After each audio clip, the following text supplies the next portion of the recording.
Hey there, welcome to Shadow Archives. I have some news for you. A while back, I asked where you'd prefer ads, and you know what? The response was clear. Most of you said no ads at all would be better. So I've made a decision. I've turned off monetization completely. From now on, it's ad-free, just like when I started this channel. If you do see any ads, that's YouTube placing them automatically, not me. From my side, no interruptions, just pure storytelling.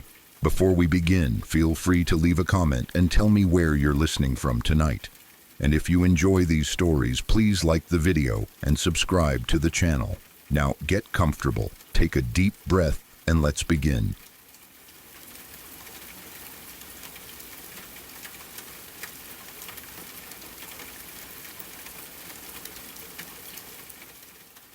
I was very young when this happened, maybe 4 or 5 years old, so a lot of my memories from that time are blurry and broken. But this night has always stayed sharp in my mind, like a picture that never fades, no matter how many years pass. My parents had just separated not long before, and everything in my life felt different and unstable. I was living with my mom in a small 2-bedroom apartment. It was nothing special, just a basic place, but at that age, it felt like my whole world. The apartment had a short hallway, and at the very end of it were the 2 bedrooms. My mom's room was directly across from mine. I technically had my own bedroom with my own bed and toys, but I almost never slept there when I stayed with her. I always felt safer sleeping in my mom's bed. After the separation, I think I needed that closeness more than ever, even if I didn't understand why at the time. It was summer, and I remember the air being warm and heavy. My mom liked to keep the window open at night to let in some air. The window in her room was directly behind the bed, right above the headboard. You could hear the night sounds through it, like distant cars, insects, and sometimes people talking far away. The apartment was on the 1st floor, so the window wasn't very high off the ground. That night started like any other. I fell asleep next to my mom, listening to the familiar sounds of her breathing. Our cat was usually curled up with us too. He was very attached to my mom and almost always slept at the foot of the bed or tucked against her legs. That detail matters because what happened later didn't make sense without it. At some point in the night, I woke up suddenly. I don't remember hearing a noise that woke me. It was more like that strange feeling kids sometimes get when they wake up for no clear reason and just know something is different. The room was dark, lit only by faint light coming in through the window. My mom was still asleep beside me. I sat up in bed and looked toward the doorway. My mom's bedroom door was open, like it usually was, and from where I sat, I could see part of the hallway and into my own bedroom across the hall. That's when I noticed our cat. He was sitting in the doorway of my mom's room, right in the frame. He wasn't lying down or relaxed like usual. He was sitting upright, stiff, and staring straight ahead. That alone felt wrong to me, even at that age. Our cat was never like that in the middle of the night. He should have been in bed with us. I watched him for a moment, confused. Then he stood up and slowly walked across the hallway into my bedroom. Before disappearing inside, he turned his head back toward me and let out a single meow. It wasn't a normal, playful sound. It was sharp and loud, almost urgent. That sound made my stomach tighten in a way I couldn't explain. I remember feeling scared, but I didn't fully understand why. I just knew something wasn't right. I turned and shook my mom, telling her the cat was acting weird. She stirred and started to wake up, still half asleep. It took only a few seconds for her to open her eyes and ask me what was wrong.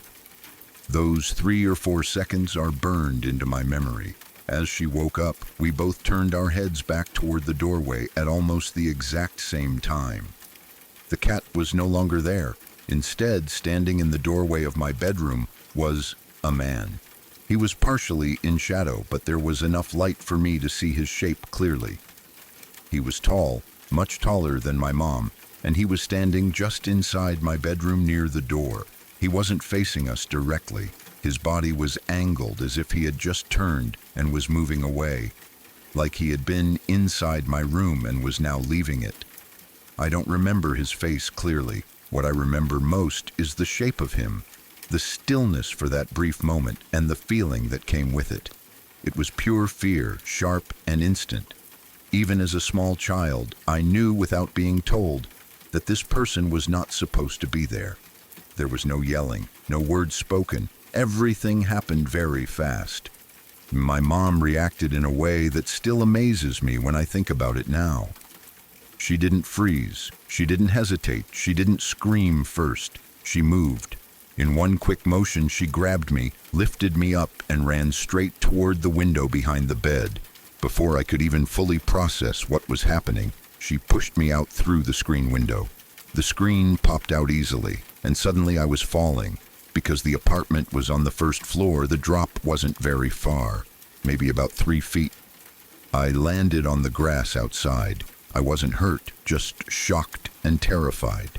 Almost immediately, my mom came out after me through the same window. As soon as we were outside, she started screaming. I started screaming too, more from fear than understanding. The night air felt cold compared to the apartment, and the sounds of our screams felt loud and unreal.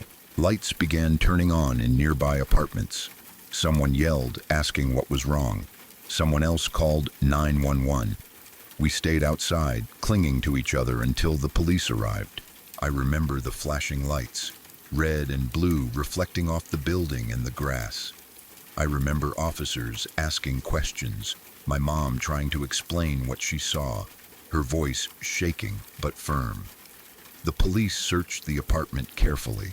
They checked all the rooms, the closets, the bathroom, everything. They didn't find anyone. There were no obvious signs of forced entry, no broken locks, no shattered glass. The only thing they noticed was that the front door was unlocked. This confused everyone. My mom kept insisting that she had locked the door before going to bed. Not just locked it, but locked it properly. The deadbolt was supposed to be engaged, and the chain lock too. She was very careful about things like that, especially living alone with a small child. The police suggested that the man must have left through the front door while we were escaping through the window. Since there were no signs of a break-in, they couldn't do much else. They took a report, reassured us as best they could, and eventually left. For days after that, my mom barely slept. We stayed with relatives for a short time because she didn't feel safe going back right away. When we finally did return to the apartment, everything felt wrong to me. The hallway felt darker. My bedroom didn't feel like my room anymore. Even during the day, I avoided going in there alone. About a week later, something else happened that made everything even more unsettling. My mom was cleaning the kitchen one afternoon. In the kitchen, there was a small closet that held the water heater. It wasn't a place we opened often. While cleaning, she decided to open it to wipe things down. When she did, she noticed something that definitely didn't belong there. Inside the closet, tucked near the water heater, was a notebook. Along with it were a pair of gloves and several gum wrappers. None of those things belonged to us. The notebook had writing inside it. There were names written on some pages and drawings on others. I don't know what the drawings were of exactly because my mom never showed them to me, but I remember her face when she found it. The color drained from it completely. She called the police again right away. When they came, they looked at everything carefully. The notebook, the gloves, the wrappers. They asked questions, but again, there wasn't much they could do. They couldn't say for sure who the man was or how long he had been there. Their best guess was the most disturbing one. They believed that someone may have been inside our apartment for some time, hiding and waiting until we were asleep. The idea that someone could have been in our home while we were there, watching, waiting, is something that still makes my skin crawl even now. At 4 or 5 years old, I didn't fully understand what that meant. I just knew it was bad, and it made the world feel less safe. We moved not long after that. I don't remember exactly how soon, but we didn't stay there much longer. My mom never talked much about it as I got older, maybe because she didn't want to scare me more than I already was. But I could tell that it affected her deeply. Even now, decades later, I still think about that night sometimes. I think about how quietly it all happened, how close we were to something much worse. I think about the cat sitting in the doorway, acting in a way that probably saved our lives. And I think about my mom reacting instantly without hesitation, doing whatever it took to protect me. The scariest part isn't just that there was a stranger in our home. It's the unanswered questions. How long had he been there? How did he get in if the door really was locked? What was he doing in my bedroom, and what would have happened if I hadn't woken up when I did? Those are questions that will probably never have answers, but the memory remains, clear and heavy, a reminder that sometimes the most terrifying things happen quietly, in places that are supposed to be safe, while you're asleep just a few feet away.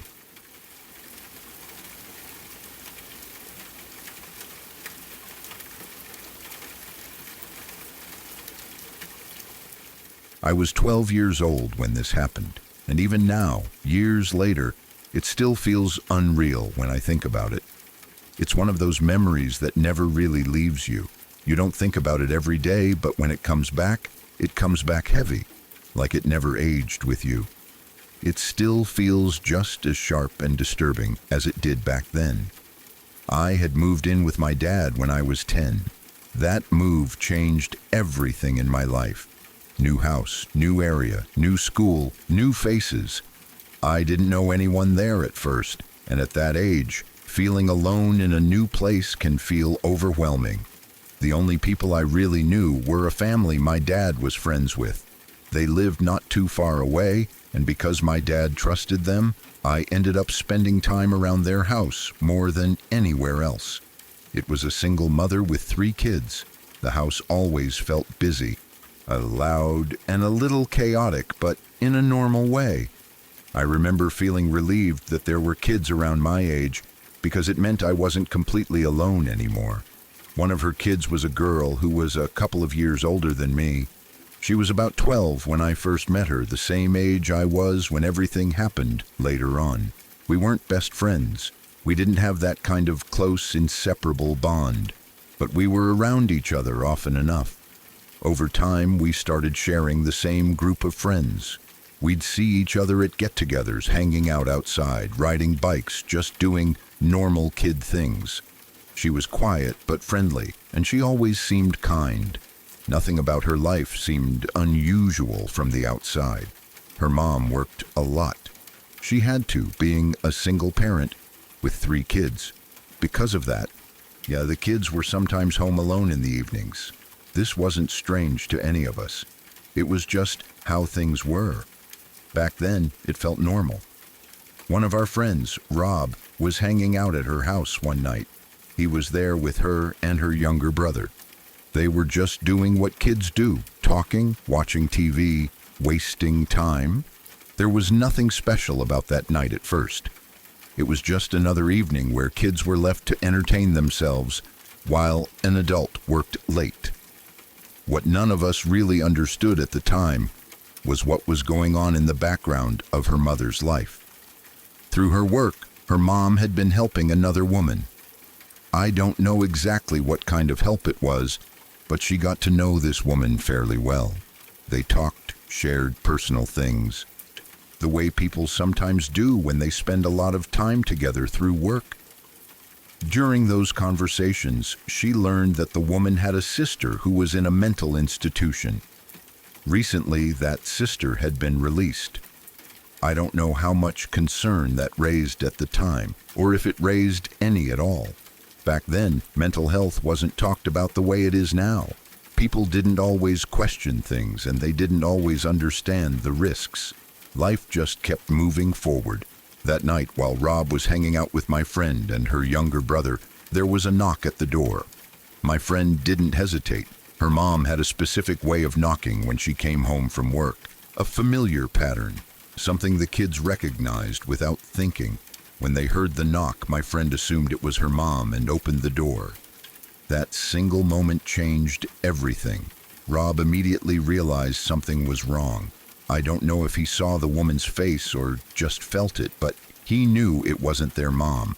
Rob wasn't supposed to be there, and fear kicked in fast. Without thinking, he ran. He climbed out through a window and took off toward his own house down the road.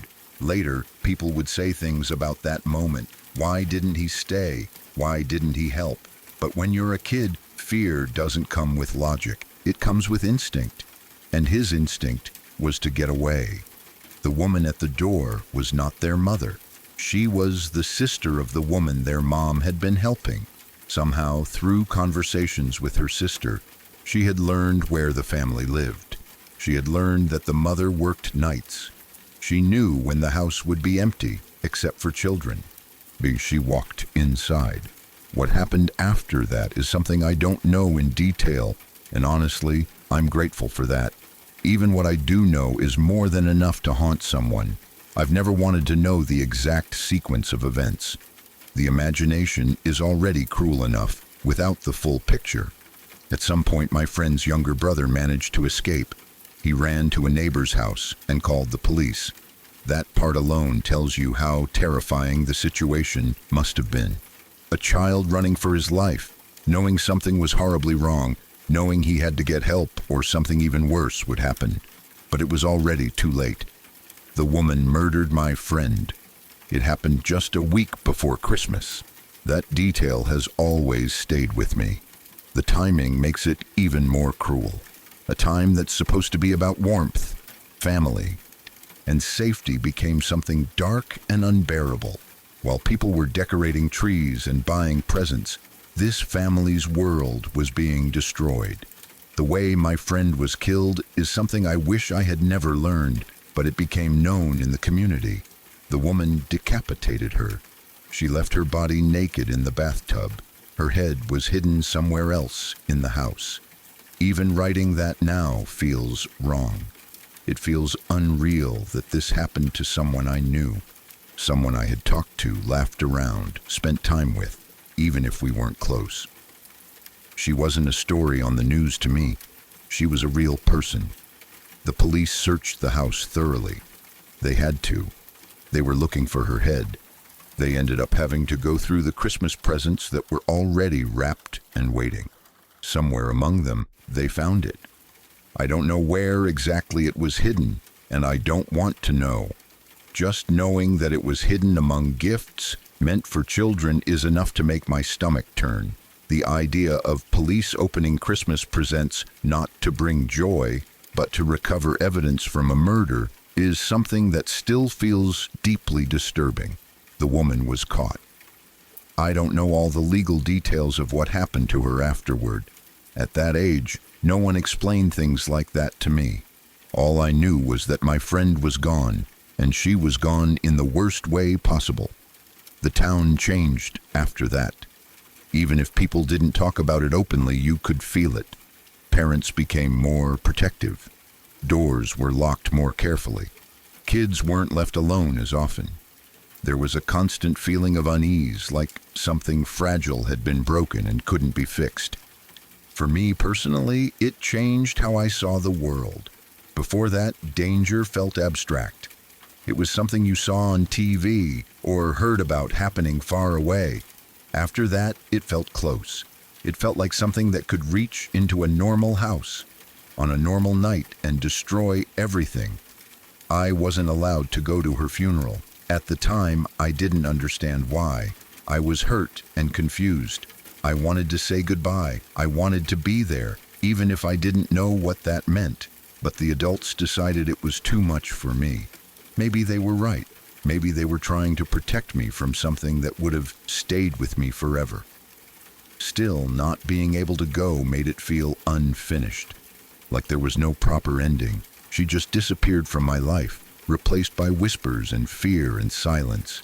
Even now, I sometimes think about her mother. I can't imagine the guilt she must have felt, even though none of it was her fault. Helping someone through work, trusting them, never imagining that kindness and openness could lead to something so horrific. Losing a child in such a violent way is unimaginable on its own. But losing her while you're at work, trying to provide for your family, must be a pain beyond words. I also think about her younger brother. He survived, but surviving doesn't mean escaping unchanged. He saw something no child should ever see. He had to run for help carrying that terror with him. I don't know where he is now or how his life turned out, but I hope he found some kind of peace. For a long time after that, I was afraid of knocks at the door. Even expected ones made my heart race. I was afraid of being home alone. I was afraid of strangers, afraid of silence, afraid of the idea that someone could know your routines, your schedule, your life, just by listening. The scariest part of all of this isn't just the violence. It's how ordinary it all started. A familiar knock, a door opened without thinking, a normal night. No warning signs that a monster was standing on the other side of the door. That's what makes this story so terrifying to me, even now. There was no ghost, no supernatural force, no dark legend, just a real person walking into a house full of children and doing something unspeakable. I was 12 years old when this happened, and it forced me to grow up faster than I should have. It taught me that evil doesn't always look obvious. Sometimes it wears a normal face and waits for the right moment. And that is something you never really forget.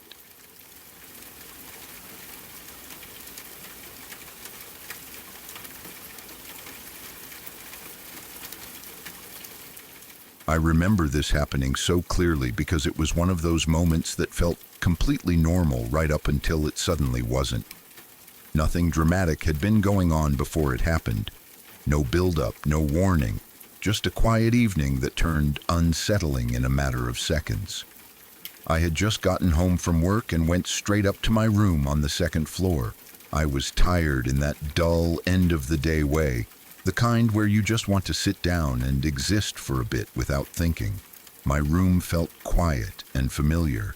Downstairs, my little brother was in the living room watching TV, the sound drifting faintly up through the house. Everything felt routine. Our dog was lying in the hallway right outside my bedroom door. She was stretched out on the carpet, asleep, completely relaxed. That was normal for her. She liked to park herself there like she was guarding the hallway. The house felt settled, like everyone was exactly where they were supposed to be. Then, without any warning at all, the dog exploded into noise. She jumped up so fast it startled me. Her nails clacked loudly against the floor as she started bouncing around the hallway. She was barking, but not in a straight, aggressive way. It was mixed with howling, pacing, spinning, tail going crazy. It sounded like total chaos, like she was reacting to something exciting and important at the same time. At first, I thought maybe my brother had come upstairs and surprised her, or maybe someone had come in the house and she was greeting them. I started to get up from my bed to see what was going on, and that's when I heard it.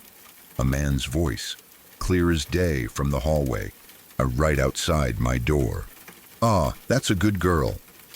It wasn't muffled. It wasn't distant. It sounded casual and familiar, like someone talking to a dog they knew well. My first reaction wasn't fear. It was confusion mixed with assumption. I immediately thought it must be my dad's friend, our roommate. Sometimes he came home earlier than expected, so without really thinking about it, I called out, "Oh, you're home early." As I opened my bedroom door and stepped into the hallway, the feeling shifted instantly. There was no one there. The hallway was completely empty. No footsteps, no movement. Just the dog standing near the far end of the hall, tail wagging hard, staring intently at absolutely nothing. Her body language was happy and alert, like someone she recognized was standing right in front of her. I froze for a second, trying to process what I was seeing. I looked down the hallway. I checked the bathroom door, the stairs, every spot where a person could possibly be standing. There was nothing. No sound, no shadows, no sign that anyone had been there at all. Before I could even say anything, my little brother came upstairs, annoyed and half yelling. He asked why I got his dog all worked up. He sounded irritated, like I had done something on purpose. I told him I didn't do anything, that the dog just went crazy on her own. That's when he stopped and looked at me strange. He said he heard the same voice. He told me that from downstairs, over the TV noise, he clearly heard a man say something to the dog. He thought it was me talking to her, or the roommate coming home. That's why he hadn't thought much of it until the barking got louder and louder. That was the moment the fear really set in. If it had just been me, I could have brushed it off. I could have told myself I was tired, maybe I imagined it. Maybe my brain filled in a sound that wasn't there. But my brother hearing it too made that impossible to ignore. We both stood there in the hallway, the dog still wagging her tail and staring into empty space, like she was waiting for more attention. We decided to check the house. We didn't have real weapons, just what we could grab quickly. I took my butterfly knife. My brother grabbed his BB gun. It felt ridiculous and serious at the same time. We were both trying to act calm, but there was a tight, uneasy energy between us. We checked every room, upstairs first, closets, bathroom, spare room, nothing. No doors open that shouldn't have been, no windows disturbed. Everything exactly as it should be. Then we went downstairs. Living room, kitchen, laundry room. We checked behind furniture, doors, corners. Still nothing. No signs of anyone having come in or moved through the house. No footsteps, no noises, no explanation. The front and back doors were locked. Windows were closed. There was no logical way someone could have been there without us seeing or hearing them leave. Eventually, the house went quiet again. The dog settled down like nothing had happened. She lay back down in the hallway and fell asleep, completely at peace. That part bothered me the most. There was no lingering tension from her, no alertness, just calm, like she had gotten exactly what she wanted. We didn't talk much about it after that. What was there to say? There was no answer that made sense. We just kind of went back to our routines. But the feeling lingered. Even now, thinking about it years later, it still gives me chills. It wasn't a shadow, it wasn't a sound in the distance. It was a clear human voice reacting to a real animal in real time. And the dog reacted back, like someone was truly there with her. I've replayed that moment in my head so many times, trying to find a logical explanation. Maybe a neighbor's voice somehow carried into the house, in a way that lined up perfectly with the dog's behavior. Maybe sound traveled strangely through the walls. Maybe exhaustion played tricks on us both. But none of those explanations fully sit right.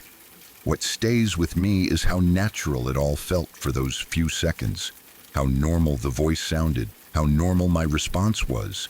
Yeah, and how wrong everything felt the moment I stepped into that hallway and realized there was no one there at all.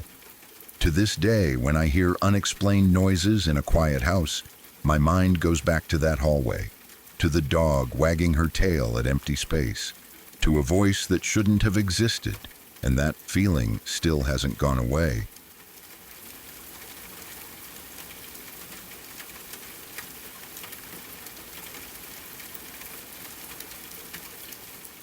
This is something my aunt went through, and even though it didn't happen to me directly, hearing her tell it left a deep mark on me. The way she described it was calm on the surface, but you could hear it in her voice that it was the most terrifying moment of her life. It wasn't dramatic or loud at first. It started quietly, in a way that felt almost ordinary, which somehow made it even worse. It was winter, and my aunt was home alone. The house was quiet in that deep winter way where snow outside seems to swallow sound and everything feels muffled. Her husband, my uncle, wasn't supposed to be home for several hours. She knew his schedule well. There was no reason for anyone else to be there, and she wasn't expecting visitors. She was upstairs when she heard it, the sound of the front door opening, not a knock, not wind. The unmistakable sound of a door being opened, followed by footsteps moving into the hallway. Heavy footsteps. the kind that come from boots carrying snow. She froze for a moment, standing still, listening. Her first thought wasn't panic, it was confusion. She assumed maybe her husband had come home early, even though she knew that didn't make sense. She called out his name. No answer. That's when the unease started to creep in. The house didn't feel empty anymore. It felt occupied, like someone else was sharing the space with her. She stood there for a few seconds, debating what to do. She didn't hear any more movement, but that somehow made it worse, not better. Trying to stay calm, she went downstairs to check. She moved slowly, listening to every sound, every small creak of the floor beneath her feet. When she reached the bottom of the stairs, the hallway was empty. The front door was closed. Nothing looked out of place at first glance. No one was standing there. No one was calling out. It was silent again. She could have told herself she imagined it and gone back upstairs. A lot of people probably would have. But something didn't feel right, and she trusted that feeling enough to keep looking. She went to the front door and opened it. Outside, the ground was covered in fresh snow. Clean, untouched snow, the kind that shows every detail. Right away, she saw footprints. Clear footprints leading straight up to the front door. They were deep and obvious, not old or faded. Someone had definitely walked up to the house, but there were no footprints leading away.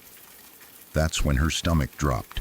She stood there staring at the snow, trying to understand what she was seeing. The footprints ended at the door. Whoever made them had gone inside, but there was no trail showing that they had left. The cold air hit her face, and suddenly the house behind her didn't feel safe anymore. She closed the door slowly and turned back into the hallway.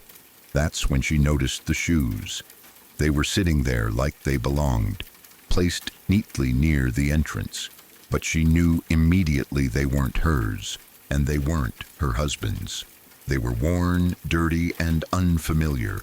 Large shoes, men's shoes, shoes that didn't belong in her home. Fear hit her all at once.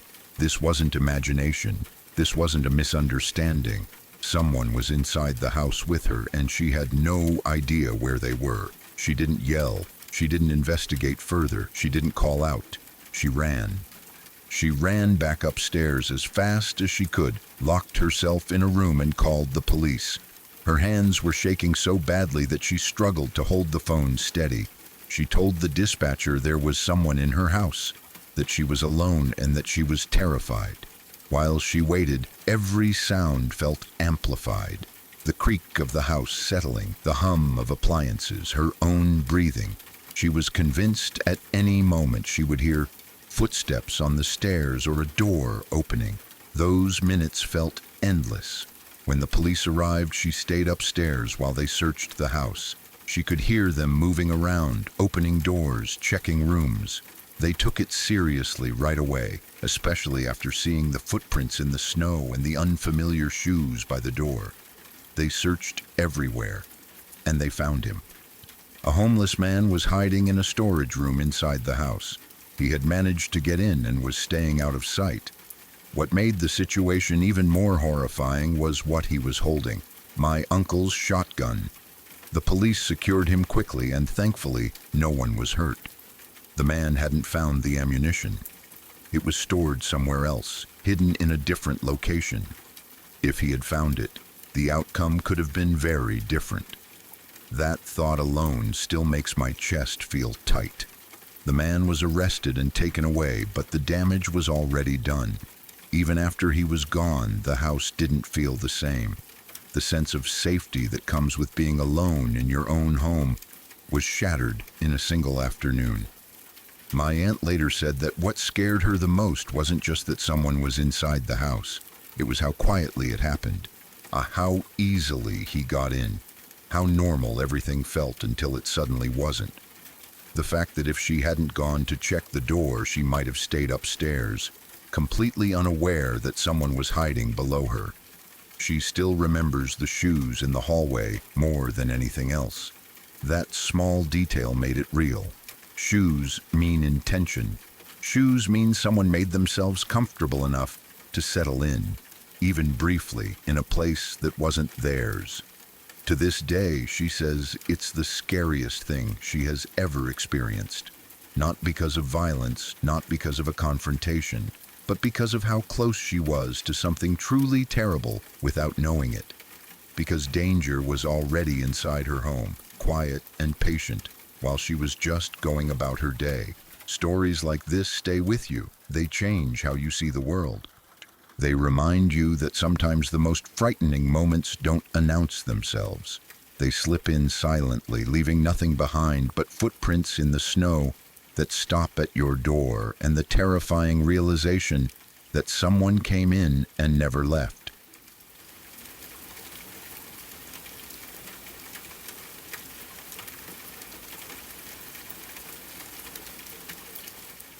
A few years ago, something happened to me that I still can't fully explain, and even now, thinking about it makes my chest feel tight. It wasn't violent. Nothing actually touched me, but it was one of the most unsettling experiences I've ever had, mostly because of how strange and quiet it was. It didn't feel like a prank, and it didn't feel like something normal that my brain misunderstood. It felt wrong in a way that's hard to describe. I was home alone that night. It was already dark outside, the kind of dark where the neighborhood feels empty and still. I was sitting in the living room watching TV, not really paying attention to what was on. It was more background noise than anything else, something to fill the silence. The house was quiet otherwise. No music, no movement, no one else home. Being alone at night has always made me a little more alert than usual. I think a lot of people are like that.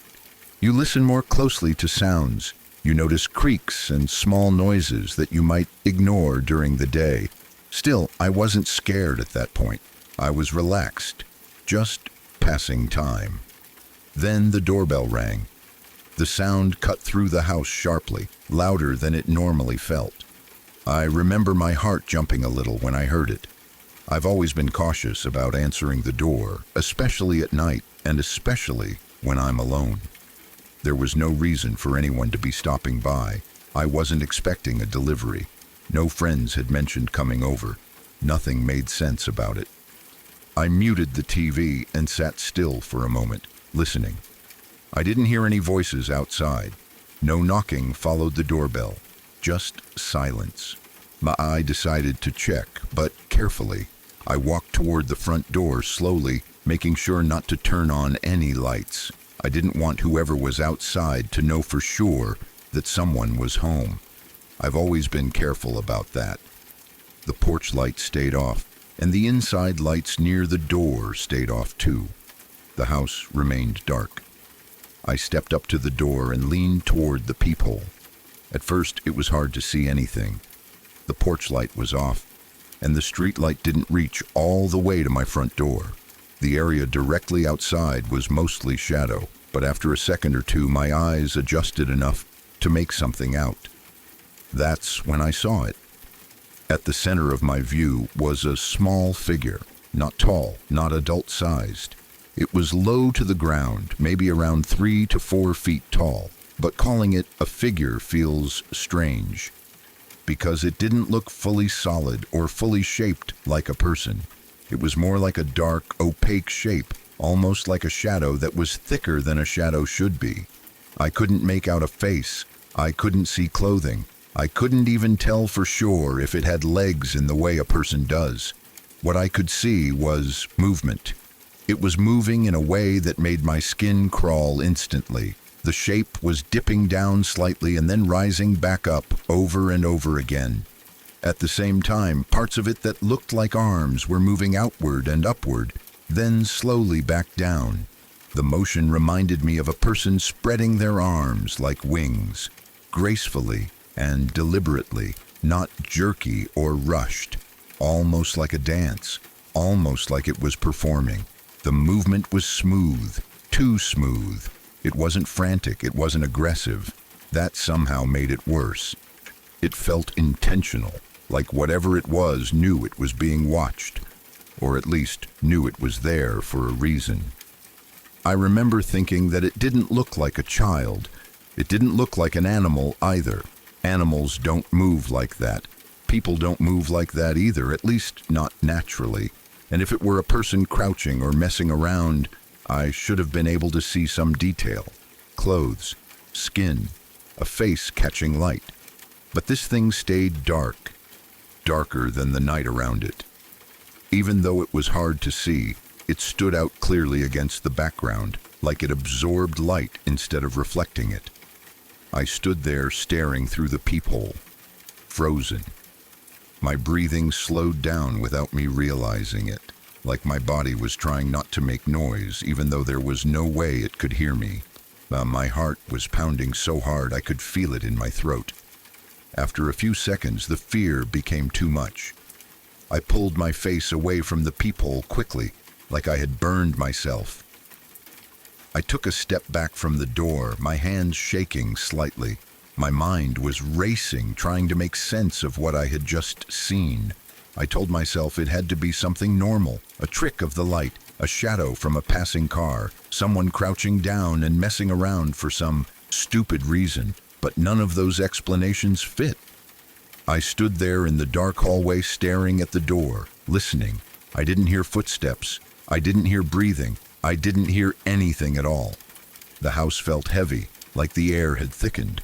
Part of me wanted to run back to the living room and pretend none of this happened. Another part of me needed to know if it was still there. Not knowing felt worse than checking again. After a few moments, I forced myself to step back up to the door. Very slowly, I leaned forward and looked through the peephole again. The porch was empty. There was nothing there. No shape, no movement, no sign that anyone or anything had been standing there just seconds before. The space outside my door looked completely normal as a dark, empty porch can look at night. I kept staring, expecting something to move, expecting the shape to reappear, but it didn't.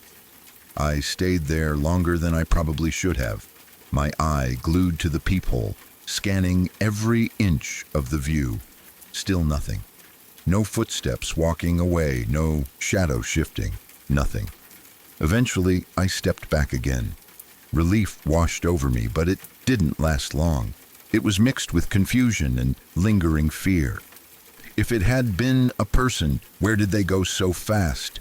I would have heard footsteps running away. I would have seen movement, even in the dark. If it had been a prank, someone would have laughed or knocked again or done something to get a reaction. None of that happened. The doorbell didn't ring again. There was no knocking, no sound at all. I locked the door, even though it was already locked. Then I checked the other doors and windows, making sure everything was secure. Every small noise after that made me jump.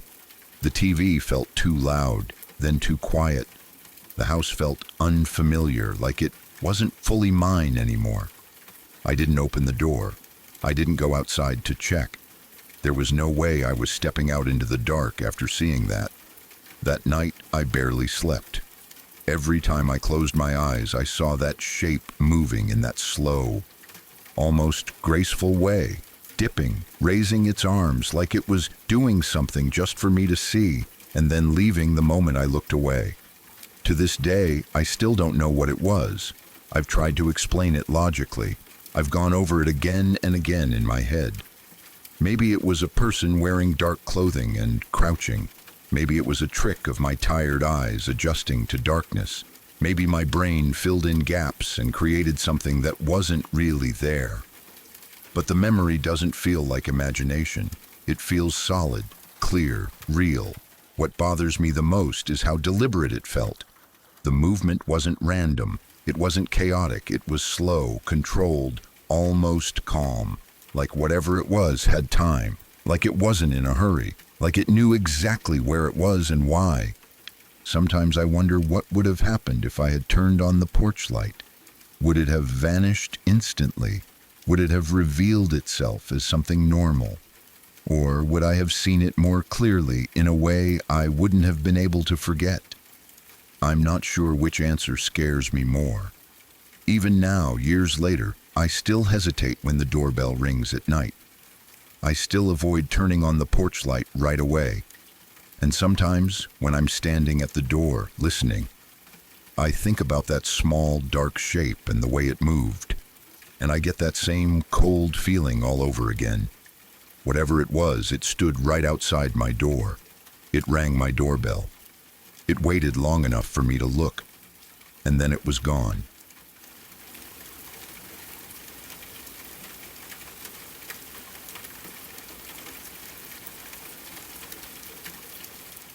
This happened years ago, when my ex-wife and I were still married.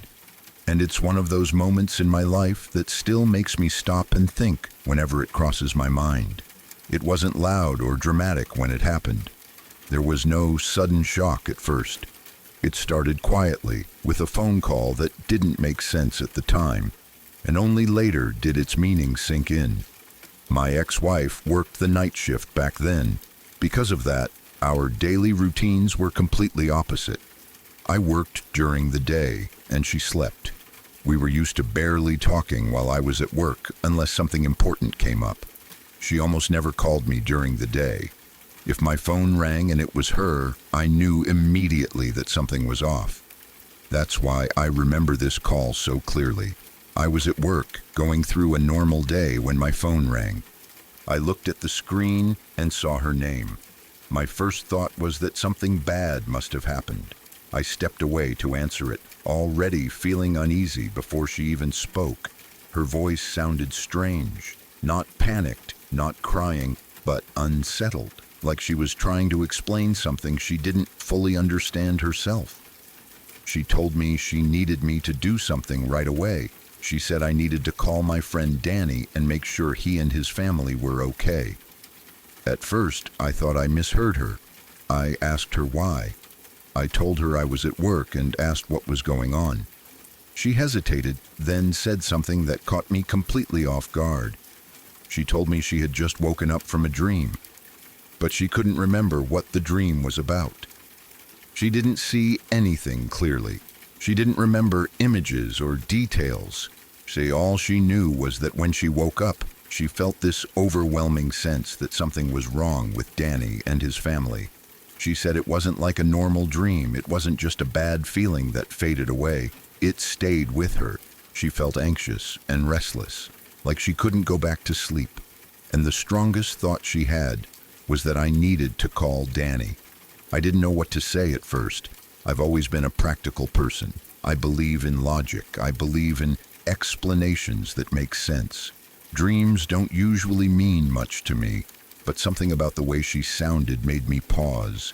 She wasn't laughing it off. She wasn't acting dramatic. She sounded genuinely disturbed, like she was listening to something inside her that she didn't understand but couldn't ignore.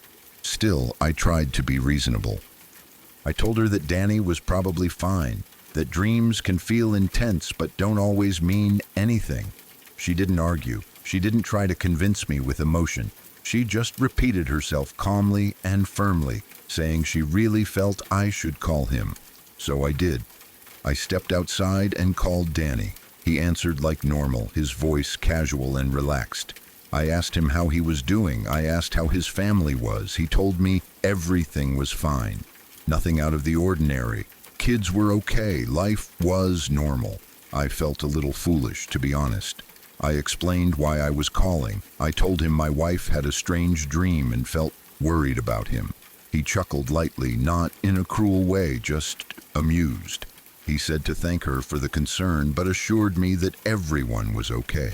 There was no tension in his voice, no hint of anything wrong. We talked for a few minutes about regular stuff. Work, life, nothing important. Then we hung up. I immediately called my wife back and told her what Danny said. I told her he was fine. His family was fine. Everything was okay. I expected her to relax after hearing that, but she didn't. She went quiet for a moment. Then she said she didn't feel relieved at all. She said something still felt wrong. She couldn't explain it. She couldn't point to anything specific. She just had this deep sense of unease that wouldn't go away. I remember telling her not to worry. I told her that I had talked to him directly and there was nothing wrong. I tried to comfort her, but I also remember feeling a little irritated inside. Not at her exactly, but at the situation. I wanted things to make sense. I wanted the feeling to go away so we could both move on. Eventually, the conversation ended. I went back to work. She tried to go back to sleep. For a while, everything seemed normal again. Later that day, I got another call. This time, it wasn't my wife. It was Danny. His voice was completely different from the one I had heard earlier. He sounded broken. He told me that his uncle had just called him from Florida.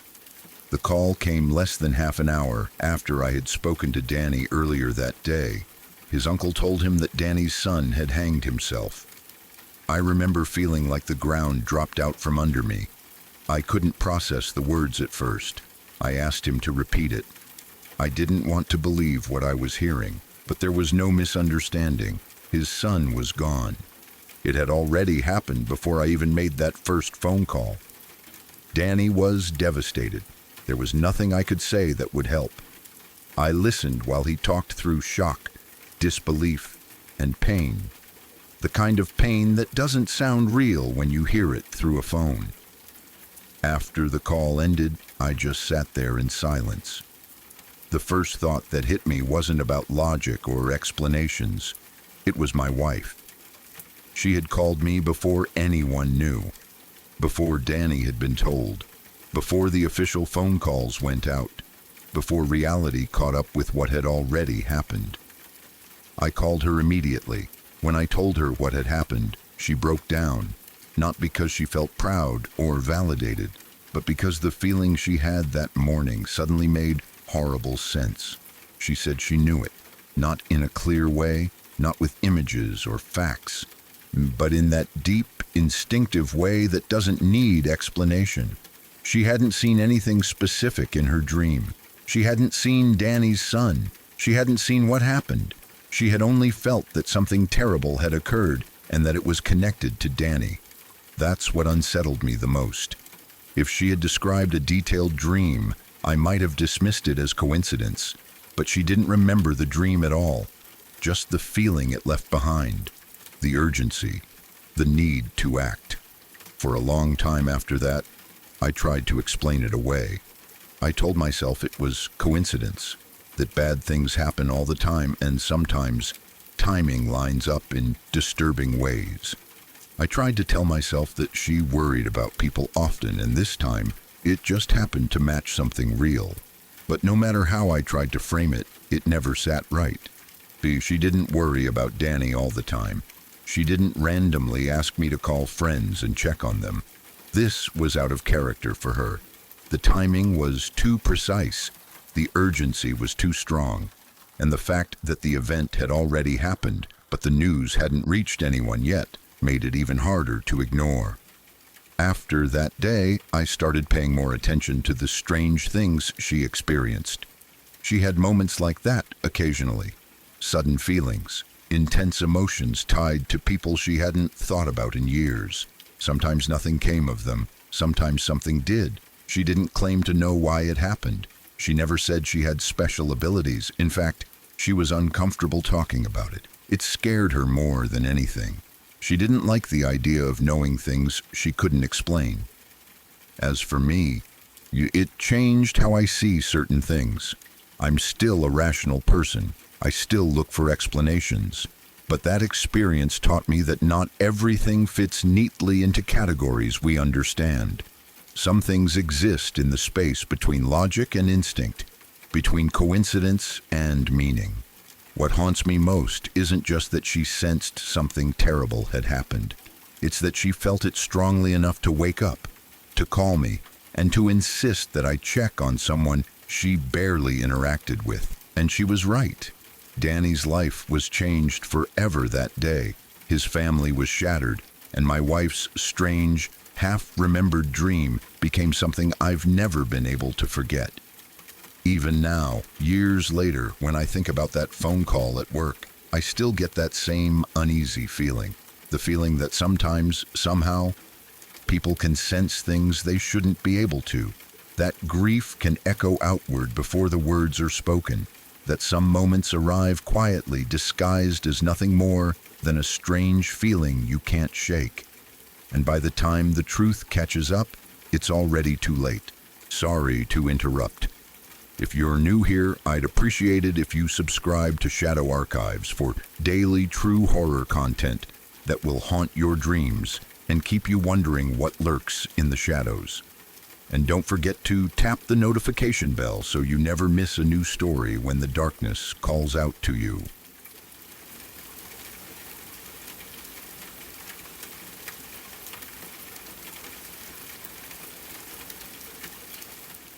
There's an abandoned house right next to mine, and it's been that way for as long as I can remember. The previous owner moved out to California about 25 years ago and, for reasons no one around here really understands, never sold the place. It's just been sitting there, slowly decaying, like time forgot it but never fully let it go. Growing up, it was always just there, quiet, empty, a little unsettling but familiar enough that you stop questioning it.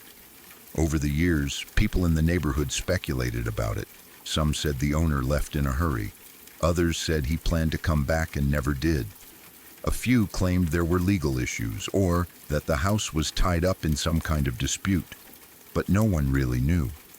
No one ever saw anyone go in or out. The lawn grew wild, the paint peeled, the windows clouded over with dust and grime. It became one of those places you don't really look at directly, even though it's right there. Eventually, curiosity got the better of me. One evening, I decided I was finally going to check it out. I told myself I was just exploring. I wasn't going to break anything, wasn't going to take anything. I just wanted to see what was inside.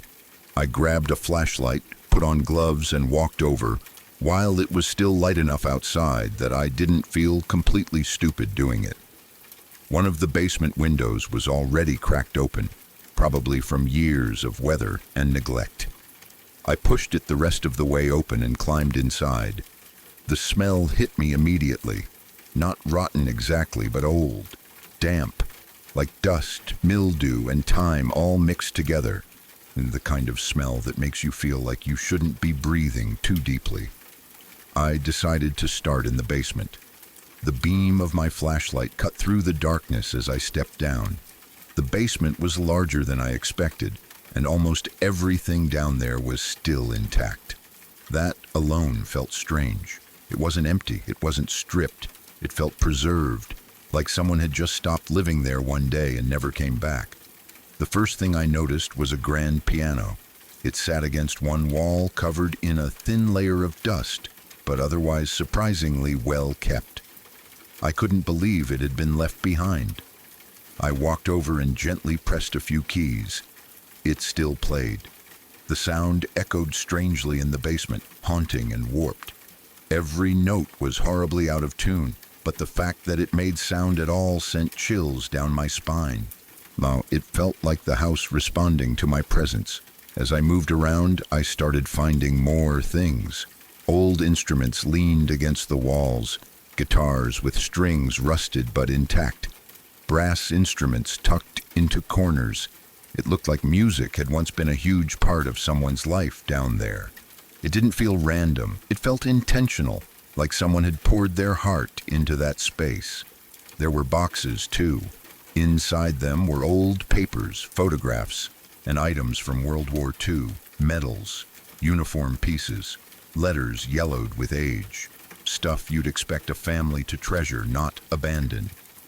I remember standing there, holding one of those items, thinking that no one just leaves this behind unless something really serious happened.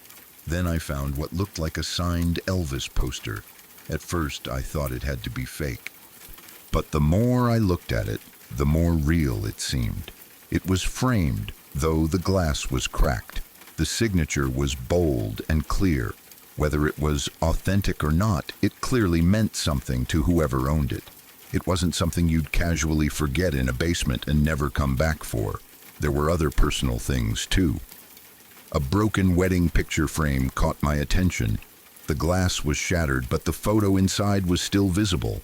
A couple smiling, frozen in a happier moment. Seeing that felt intrusive, like I was stepping into someone else's memories without permission. The basement felt like a story frozen in time. Every object felt connected, like you could almost piece together a life from what was left behind. A musician, a veteran, a husband, someone who had built a whole world in that house. Eventually, I made my way upstairs. The main floor was even more unsettling because it felt less like storage and more like someone had just stepped out and never returned. There was an unmade bed in one of the rooms. The sheets were stiff with age, but still rumpled, like someone had slept in them recently, even though I knew that wasn't possible. In the kitchen, I opened the fridge. That was a mistake. Inside were containers of food that had long since molded into unrecognizable shapes. The smell was awful, thick and sour. On the stovetop were pots and pans with food still inside, frozen solid from years of neglect and cold. Half-empty beer bottles sat on the counter, their contents turned cloudy and solid. It looked like someone had been in the middle of living their life and then just stopped. The lights were still on. That part really messed with me. Switches flipped up, bulbs long dead but still in the on position. It felt like a small detail, but it made the whole place feel wrong, like the act of leaving had never been completed, like something interrupted it. I kept telling myself there was a logical explanation. Maybe the owner planned to come back the next day. Maybe there was an emergency. Maybe they were forced to leave suddenly. But none of those explanations fully fit. As I moved through the house, the silence felt heavier, not peaceful, expectant. Every creak of the floorboard sounded louder than it should have. My flashlight beam jumped with every small movement of my hand.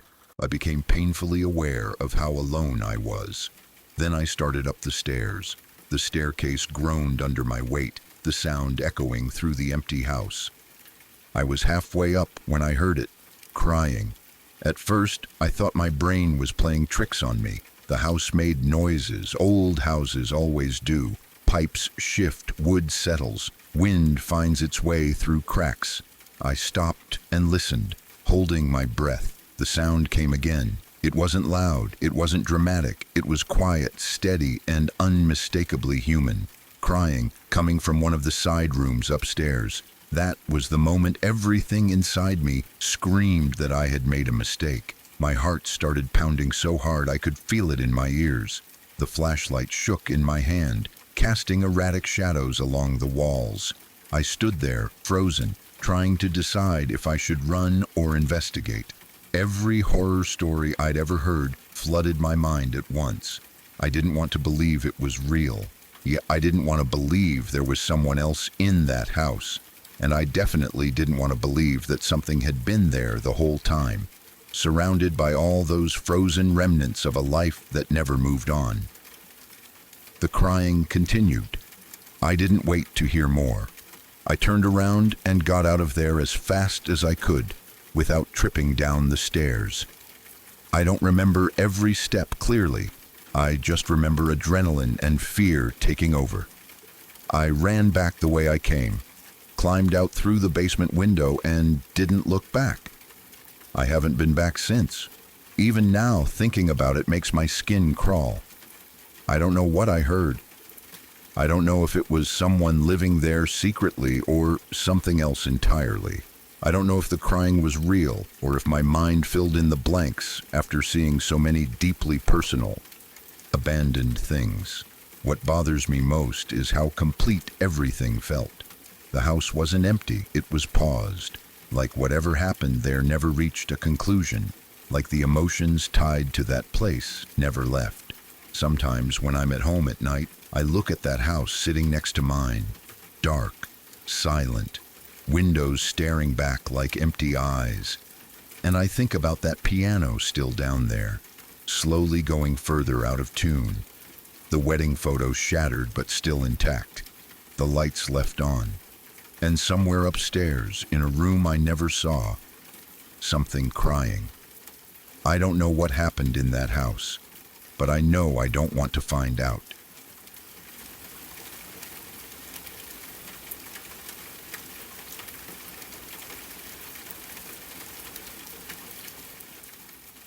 This happened in the late 80s or early 90s, back when I was around 6 or 7 years old. Some details from that time are fuzzy, like they tend to be when you're that young. But this night has stayed clear in my mind in a way that almost feels unfair. It's one of those memories that never softened with age. If anything, it feels sharper now because I understand what could have happened. I was at home with my sister that night. She was about 14 or 15 at the time.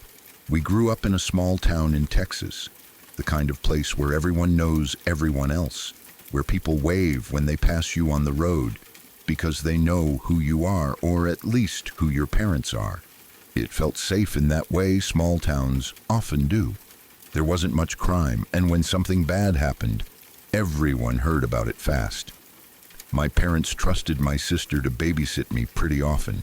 Because of the age gap, we actually got along really well. She wasn't annoyed by me, and I wasn't scared of her, the way little kids sometimes are with older siblings. I liked hanging out with her. That night felt normal, just another evening with my sister watching TV while our parents were out. It was winter, and even though people don't always think of Texas as cold, the desert gets surprisingly cold at night. By around 8 in the evening, it was already dark outside. Not just dim, but pitch black. The kind of dark where you can't see anything unless there's a light on. We were sitting in the common room because that's where the TV was. The house wasn't huge, but the common room was the biggest space, and it had a layout that mattered a lot that night. The one whole wall facing the backyard was made up of floor-to-ceiling windows, with a large glass door in the middle that led outside. If the backyard light wasn't on, all you could see through those windows was blackness. Just your own reflection faintly bouncing back at you. The front door was on the opposite side of the room. It was a solid door, so you couldn't see through it, but it had a glass storm door on the outside. That meant someone could open the storm door and still be blocked by the main door. At the time, that detail never meant anything to me. Later, it meant everything. We were watching one of those one-hour news shows. 60 Minutes, 48 Hours, Hard Copy, something like that. Those shows that dive deep into crimes and awful things, telling the story slowly and dramatically. Even as a kid, I remember those shows being unsettling.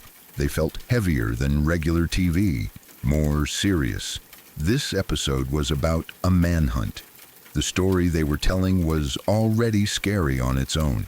A quiet guy, the kind no one ever suspects, had snapped. He broke into his neighbor's house, brutally attacked them, and kidnapped their young daughter. The show was going through the details, showing pictures of the neighborhood, talking about how no one saw it coming. They were explaining that the man was still on the run, that police were searching for him. Even at 6 or 7, I could feel the tension in the room. I didn't fully understand everything they were saying, but I understood enough to know it was bad. I remember sitting close to my sister, feeling uneasy, but also feeling safe because she was there. About 45 minutes into the show, they were still talking about the manhunt.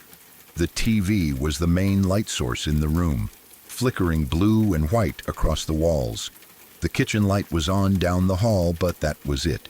The rest of the house was dark. Then it happened. Out of nowhere, there was a loud, violent banging on the front door. Not a knock, not a tap. Someone slammed into it hard. Bam, bam, bam. The sound filled the house.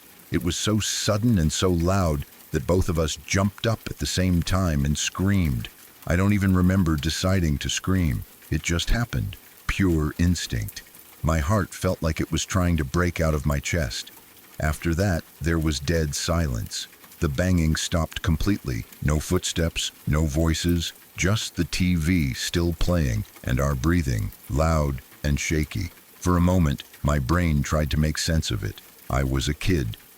And even then, I wanted it to be something explainable. We stood there frozen, listening. My sister started trying to calm herself down. She whispered that it was probably nothing. Maybe something on the porch had blown into the door. We had planters out there.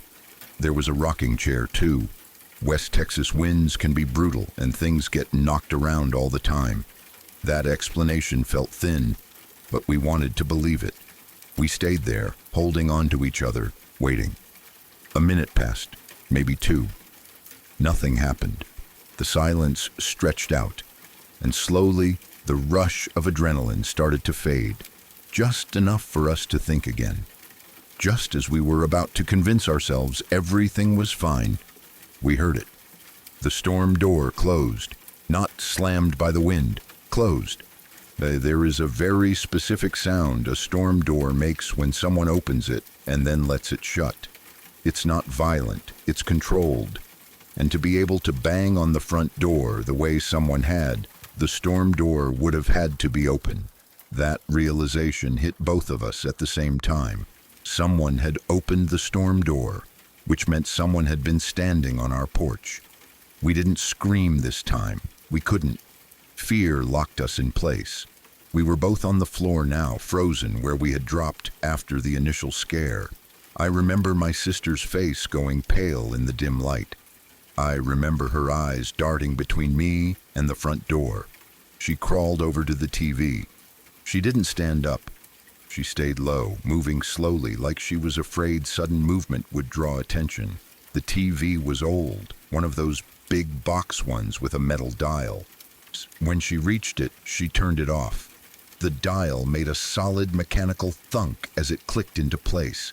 That sound felt impossibly loud in the silence that followed. Now the room was dimly lit only by the kitchen light down the hall. Shadows stretched across the walls. The windows to the backyard were just black mirrors reflecting faint shapes of us sitting on the floor. I don't know how long we sat there after that. Time didn't feel normal. It could have been seconds or minutes. I just remember the feeling of being trapped inside my own body. I was aware of my breathing, of my heartbeat, of how cold the floor felt under my legs. My sister was crouched near the TV. We kept making eye contact, then looking back at the front door. Neither of us spoke. It felt like speaking would somehow make things worse. Then I turned around. I don't know why I did. Maybe some part of me sensed something. Maybe it was just a child's instinct. But I turned on my knees to look at the back wall of windows and the glass door. That's when we heard it. The back door knob turned. I saw it happen. The metal knob rotated slightly. It was locked, but not deadbolted. The door rattled softly like someone was gently testing it, checking to see if it would open. Neither of us made a sound. I don't think either of us even breathed. Then the gentle rattling stopped. For a split second, I thought maybe that was it. Maybe whoever it was would leave. And then all hell broke loose. Bam, bam, bam, bam. The back door was yanked violently back and forth. Someone was trying to force it open. The sound was deafening. The entire wall of windows shook. I could see my reflection in the glass warping with every jerk of the door, going fuzzy and clear and fuzzy again. It didn't feel like someone trying a door anymore. It felt like someone desperate, angry, determined. That's when my sister lost it. She screamed, loud and raw and terrified. It wasn't a controlled scream. It was pure panic. Hearing her scream snapped something in me, but instead of helping me move, it made me feel even smaller. I stayed frozen on the floor, shaking so hard my teeth hurt. My sister grabbed me. She didn't ask me to move. She didn't wait for me to react. She hauled me up and dragged me down the hall toward her bedroom. I remember stumbling, barely able to keep my feet under me. She slammed her bedroom door shut and immediately started shoving things in front of it. Her mattress, her desk chair, anything she could move. She was crying and yelling at the same time, but she didn't stop moving. Somehow, in the middle of all that, she remembered the phone. It was one of those old portable phones, beige plastic, heavy, with a long metal antenna. She grabbed it and tried to call the sheriff. In her panic, she couldn't remember the number. We didn't have speed dial the way people do now. She was shaking so badly her fingers slipped on the buttons. She hit redial. The phone rang and someone answered. It was one of her friends. She started yelling into the phone, her words coming out broken and rushed. She told them someone was trying to get into our house and that they needed to get there right now. I remember her swearing, which stuck out to me more than anything else. She didn't swear often, and hearing it made everything feel even more serious and real. I curled up on the floor near the bed. I couldn't stop shaking. My whole body felt like it was vibrating. I remember staring at the door, expecting it to burst open at any second. After what felt like forever, we saw headlights through the window. My sister's friend had come, along with her parents. Their car pulled into the driveway, lights washing over the front of the house. We didn't hear anything else from outside after that. No more banging, no more rattling. When it was finally safe to come out, the house felt different, like something had been taken from it. The sheriff came. Our parents came home. Everyone searched the house and the yard. They didn't find anyone. There were a couple of scuff marks near the bottom of the back door, but no one could say for sure if they were new or had been there before. We never found out who was at the door. We never found out why. Nothing like that ever happened again, not to me and not to my sister. But that night changed something in both of us. It taught us how thin the line between safety and danger really is, how quickly normal can turn into terrifying. To this day, I don't forget to lock a door, and every time I hear a sudden bang in the night, part of me is right back on that cold floor staring at a glass door shaking under someone else's hands, knowing that if it broke, there would be nothing left between us and whatever was trying to get in.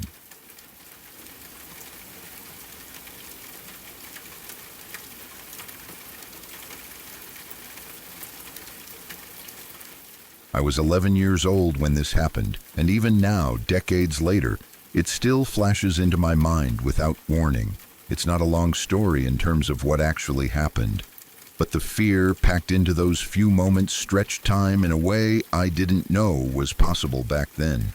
At that age, you feel invincible and stupid at the same time, and I learned very quickly how dangerous that combination can be. It was a normal day. Nothing about it stood out. I was riding my bike around the neighborhood like I had done 100 times before. I knew the streets well. I knew which corners were usually quiet, which ones had more traffic, and which ones I could cut through quickly without thinking too much. I had that careless confidence kids get when they've done something often enough, without consequences. I was riding fast, not because I was in a hurry, but because riding fast felt good.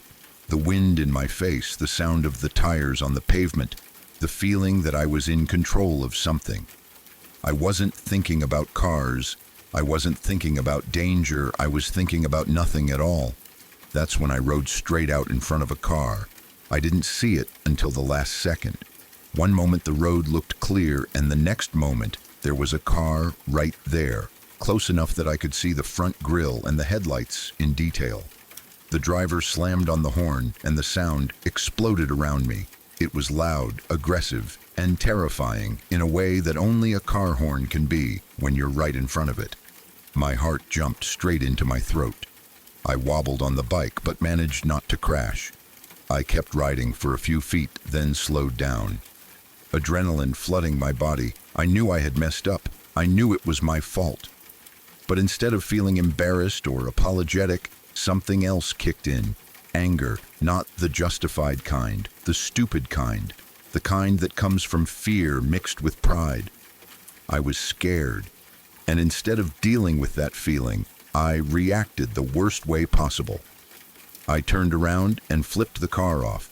Even now, thinking about it makes my stomach tighten.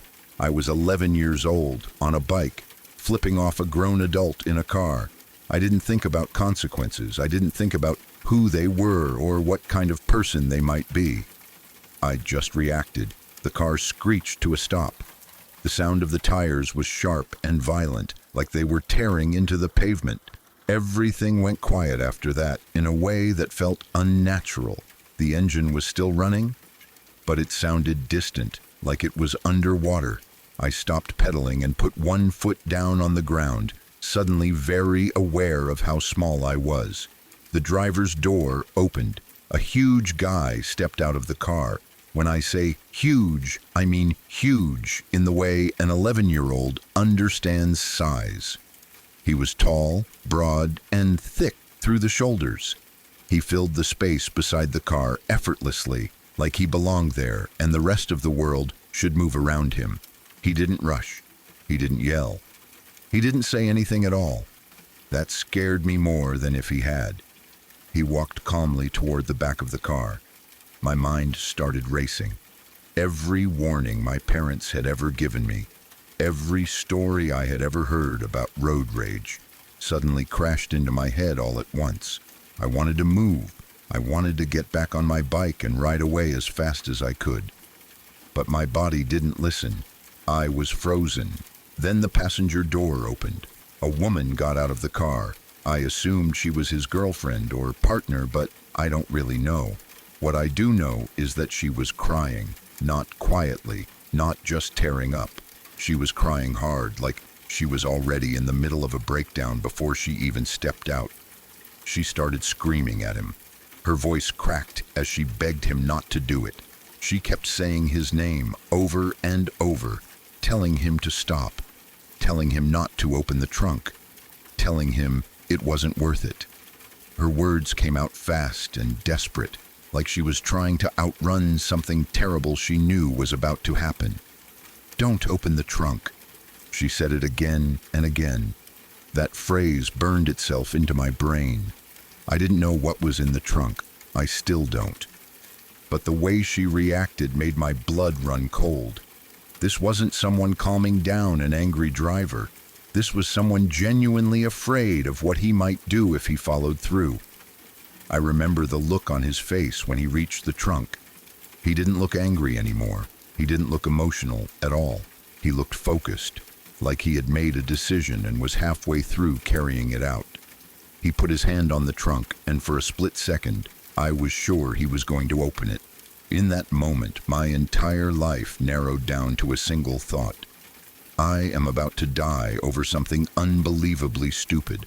I thought about my parents. I thought about how mad they would have been if they knew what I had just done.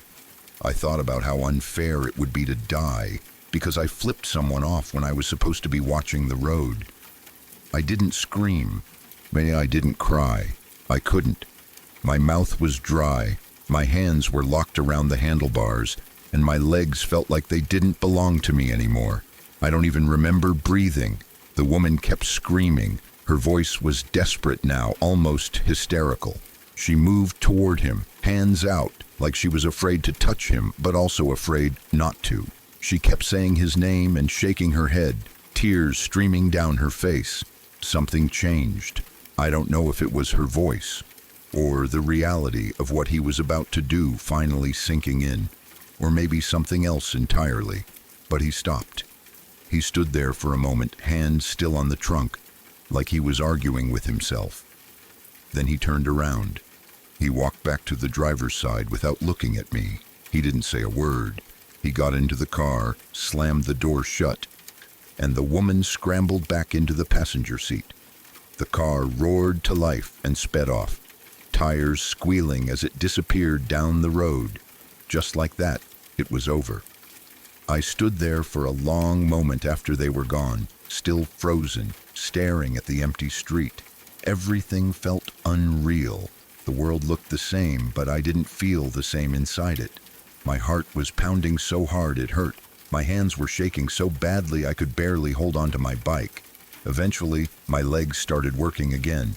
I got on my bike and rode home as fast as I could, not caring how tired my legs felt or how much my chest burned. I didn't look back. I didn't slow down until I was safe. When I got home, I didn't tell anyone what happened. I didn't know how to explain it. I didn't want to get in trouble. I didn't want to think about it any more than I already had to.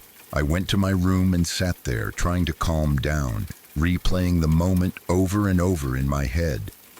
What was in the trunk? That question has followed me ever since. Maybe it was nothing. Maybe it was just tools. Maybe it was something harmless that only seemed scary because of the situation. But the woman's reaction tells a different story. You don't beg someone like that over nothing. You don't scream and cry like your life depends on it unless you believe something truly terrible is about to happen. I'll never know what was in that trunk. And honestly, I'm grateful for that. Because whatever it was, the important thing is that it stayed there, closed, unused. The choice not to open that trunk was the difference between a terrifying memory and something far worse. That experience changed me in ways I didn't understand at the time. It taught me how quickly things can escalate, how fragile safety really is, how one stupid, impulsive gesture can put you in the path of someone else's anger in a way you can't control. It also taught me something else. You never know who you're dealing with. People carry things with them. Anger, violence, regret. Sometimes those things are metaphorical. Sometimes they're sitting in the trunk of a car, waiting for the wrong moment. I was lucky that day, incredibly lucky. I walked away with nothing but fear and a hard lesson learned. I never flipped someone off in traffic again. I became a lot more careful, not just on a bike, but in how I treated strangers. Because I learned at 11 years old that the world doesn't always give warnings. Sometimes it just gives you a choice. And sometimes that choice belongs to someone else entirely. And sometimes survival comes down to a single decision, not to open a trunk.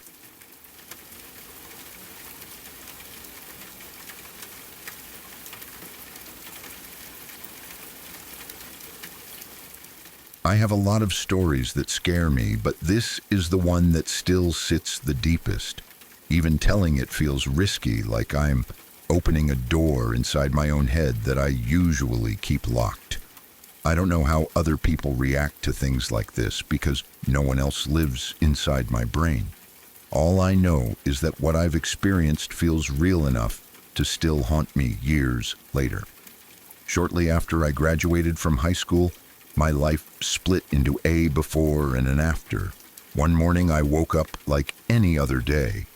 There was nothing unusual about the start of it. No sense of dread, no warning. I walked out of my bedroom toward the living room, still half asleep, still thinking about normal things. And then I saw my father. He was dead. He was lying there in the living room, and for a moment, my brain refused to accept what my eyes were seeing.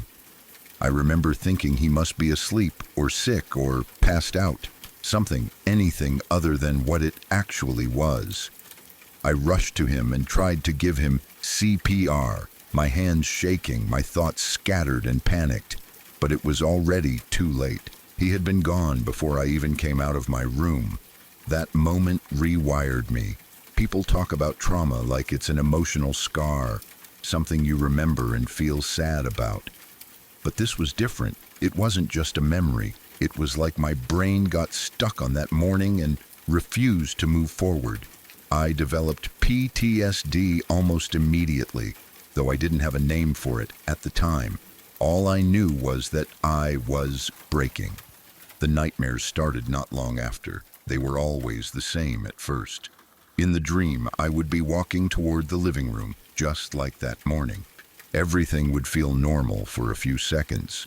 Then I would realize where I was going. I would suddenly understand what I was about to see. That realization was the worst part. The dread would hit me like a wave, and I would start screaming before I even reached the living room. Then I would wake up screaming. This didn't happen once or twice.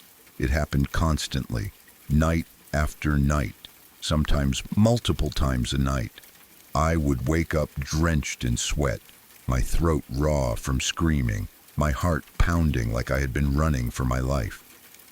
For about a year, I wasn't a functioning human being. That's not an exaggeration. I couldn't think straight. I couldn't relax. I couldn't sleep. I became terrified of sleep. Sleep meant the dream. The dream meant reliving that morning. So I started staying awake as long as I possibly could. I would go days without sleeping, pushing myself past exhaustion, because being awake felt safer than closing my eyes. When I did finally pass out, the nightmares were waiting for me. My girlfriend at the time, who is now my wife, saw me fall apart in ways I barely remember myself. One day, in the middle of the day, something finally snapped. According to her, I suddenly tensed up like I was having a seizure. My entire body locked. I wasn't shaking, but I was rigid, unmoving, completely gone. This lasted for about an hour. Inside my mind, I was trapped. I was reliving that morning over and over again, walking toward the living room, feeling the dread rise, knowing what was there. But this time something was different. Instead of waking up when I started screaming, I stayed there, over and over. I would stop myself just before entering the living room, releasing this raw, primal scream.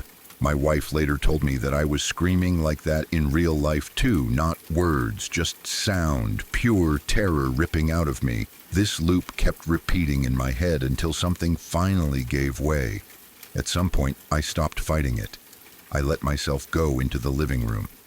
I let myself see my father's dead body again, fully, without waking up or pulling away. I stood there in my mind and faced it. When I finally came out of that episode, something had changed. The nightmares stopped, just like that. After nearly a year of constant torment, they were gone. I could sleep again. I could exist again. I didn't understand why it worked, but I was grateful. I thought maybe that chapter of my life was over, that my mind had finally processed what happened. I was wrong. Years later, in 2005, I joined the army and found myself in Iraq. Life there was a different kind of stress, a different kind of fear. It wasn't abstract. It was constant and real and waiting for you around every corner. I was leading a convoy one day when we got intel that terrorists were sending children out in front of convoys. The idea was to force vehicles to stop or slow down, making them vulnerable to ambush.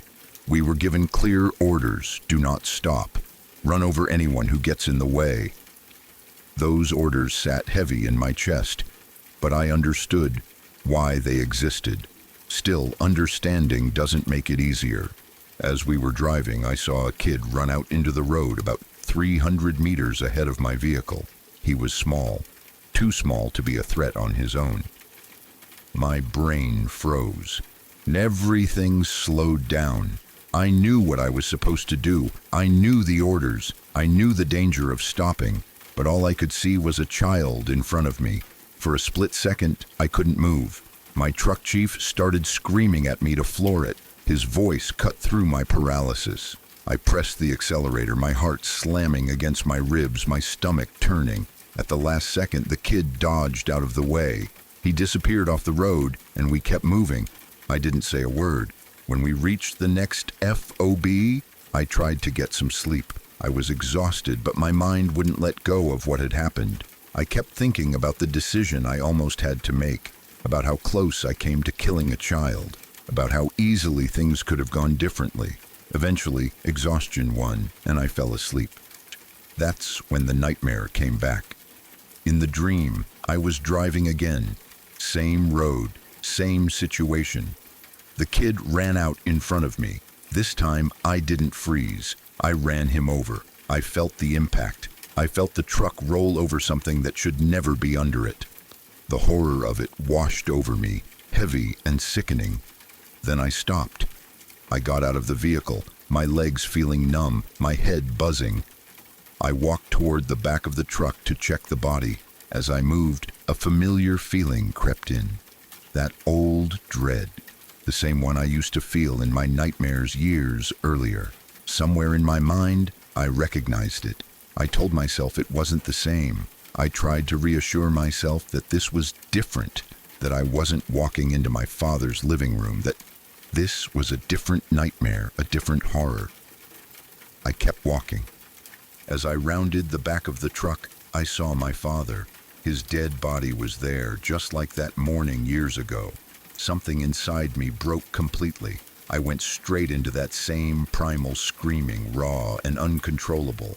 But this time I didn't just wake up in bed. I woke up running, I mean full sprint. My body was moving before my brain caught up. I was screaming as I ran, disoriented, terrified, not even knowing where I was. When I finally became aware of my surroundings, I realized I was in a part of the FOB I didn't recognize. I had run out of wherever I was sleeping and into somewhere else entirely. People were staring, someone grabbed me, someone else was yelling my name. I don't remember all of it clearly, just fragments, confusion, embarrassment, fear. Thankfully, I haven't had nightmares like that since. But that doesn't mean I'm free. What scares me now isn't the dreams themselves. It's my own mind. It's knowing what it's capable of doing to me. It's knowing that trauma doesn't just disappear, that it can lie dormant for years and then resurface in ways you never expect, blending memories together, twisting them, turning them into something new and horrifying. I live with a constant low-level fear of myself, of what might be buried in my head, of what might come back if the wrong wire gets crossed again. I don't trust my own brain the way I think most people do. I function, I live my life, I love my wife, I do my best to be normal, but there's always that awareness in the background that I've been to places in my own mind that I never want to return to. And the scariest part is knowing that I didn't choose to go there in the first place. It just happened.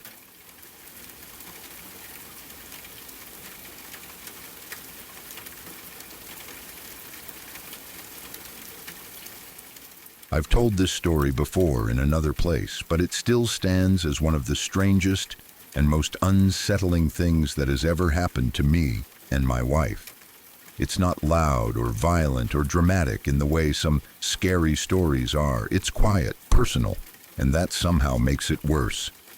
My mother-in-law was an incredible woman. She was funny, warm, and had a personality that filled a room without ever trying. My wife was extremely close to her. They talked constantly, laughed constantly, shared everything. When she passed away, it hit my wife hard in a way that never fully went away. What made it even harder was the timing. She died when our son was only about 4 months old. He never really got the chance to know her in any meaningful way. Years passed. By then, we were living in an old craftsman house in Pasadena, California. The house dated back to the 1930s. It had all the usual things old houses have. Hardwood floors that creaked in certain spots, doors that didn't quite line up right, a layout that felt cozy but also a little strange, like it had grown and changed over time instead of being planned all at once. Our son was about 3 years old at this point. One night I was giving him a bath. Everything was normal. The water was warm. He was playing with his toys, splashing, doing what 3-year-olds do. I was sitting there watching him, half paying attention, half lost in my own thoughts. Then I noticed he was staring over my shoulder, not in a random way, not like when kids look around because they're bored. He was focused. His eyes were locked on something behind me. And he had that look kids get when they're listening or watching something very specific. A few seconds passed. Then he asked me a question that stopped me cold. He asked why Grandma calls Mommy a funny name. There was a long pause where my brain just didn't respond. At first, I thought he meant my mom. That would have made sense. So I asked him what he meant, already halfway dismissing it as kid nonsense. Then he said the name. He said my wife's nickname, the nickname her mother used to call her since she was a baby. I felt my stomach drop. This wasn't a nickname my wife and I ever used, not even once. It wasn't something we said jokingly. It wasn't something friends used. It was deeply personal. It was something only her mother called her, and she had been gone since before our son could even talk. I asked him where he heard that name. Without hesitation, he said, "The farmer told me." I remember blinking, trying to process that. I asked him who the farmer was. He said it was his friend. That was the end of the conversation. He went back to playing in the bath like nothing unusual had been said. I finished bathing him, but my mind was racing the entire time. Later that night, I told my wife what happened. As soon as I said the nickname out loud, she broke down. She started crying hard. Not fear at first, but emotion. That nickname was her mother. Hearing that our son knew it, somehow, from nowhere, hit her in a place she wasn't prepared for. We talked it through. We tried to be logical. There was no possible way he could have known that name. No videos, no recordings, no stories where it was mentioned. Nothing. We both knew that, and all we could really do was sit there and marvel at it, unsettled but not panicking. At that point it was strange, but it didn't feel threatening. That changed the next weekend. My wife worked retail at the time, so she worked weekends. I worked Monday through Friday, which meant I was home alone with our son that Saturday. He was in his room playing while I was in another part of the house. Then I started hearing him talk. At first, I didn't think much of it. Kids talk to themselves all the time. But as I listened more closely, it didn't sound like pretend play. It sounded like a conversation. He was responding to something. He was saying things like, yes, no, and I don't know that. Then I heard him laugh. That laugh is what made me get up. I walked into his room and asked him what he was doing. He said he was playing. I asked him who he was playing with. He said, the farmer. At that moment, I felt a chill crawl up my back. My mind immediately jumped to every horror movie and possession story I'd ever seen, whether I wanted it to or not. I tried to stay calm and asked him where the farmer was. He looked around the room and said the farmer left when I came in. That was the moment I felt truly unsettled. There was no imaginary friend explanation that felt right anymore. Not with the nickname, not with the timing, not with the way he spoke about it so casually. When my wife got home, I told her everything. By then, she wasn't just emotional, she was disturbed. We talked about what to do, but honestly, we had no idea. We agreed that if it kept happening, we would figure something out. Until then, we decided not to make a big deal out of it in front of him. A few days later, in the middle of the night, we heard our son talking again. This time, both of us heard it. He wasn't playing, he wasn't laughing. His voice was calm, almost serious. He said, "Grandma says you and I can't be friends anymore." My wife and I sat straight up in bed. We got out of bed and went into his room together. He was sitting up in his bed, awake but calm. Not scared, not crying, just sitting there like he had just finished a normal conversation. I asked him if he was okay. He said yes. I asked him what he meant. He said Grandma told him he couldn't play with the farmer anymore. That was it. After that night, the farmer was never mentioned again. Not once, not in passing, not years later, nothing. Our son is 13 now. He doesn't remember any of this. We've asked him casually before, carefully, without pushing. He has no memory of the farmer, no memory of the nickname, no memory of talking to anyone in his room. But my wife and I remember. We remember every word, every moment, every cold, unsettled feeling that came with it. I don't know what it was. I don't know if it was grief bleeding through somehow. I don't know if kids are open to things adults aren't. I don't know if it was coincidence layered on coincidence in a way that feels impossible. All I know is this: there was no way for him to know that nickname. There was no way for him to invent that connection.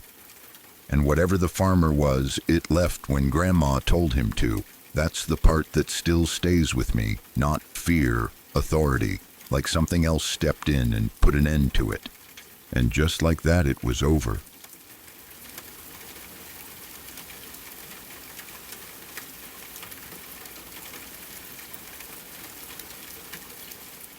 My grandmother lives in a house that feels like it belongs to another time entirely.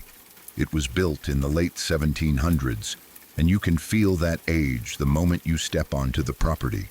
The walls are thick, the floors uneven, the air always a little cooler inside no matter the season.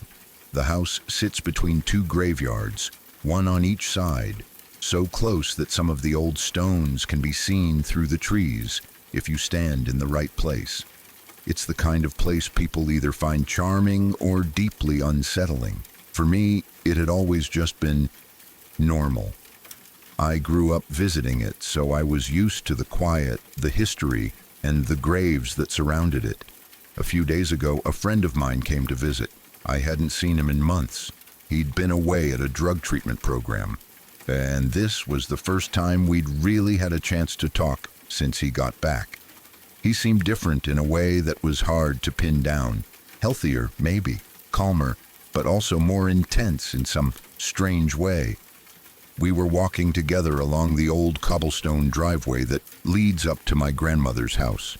Those stones have been there longer than anyone alive today, uneven and worn smooth by centuries of footsteps, wagon wheels, and weather.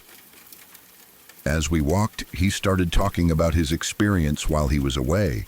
Not the program itself, but what he described as a kind of awakening. He said he felt tuned in now. Not religious, he was clear about that.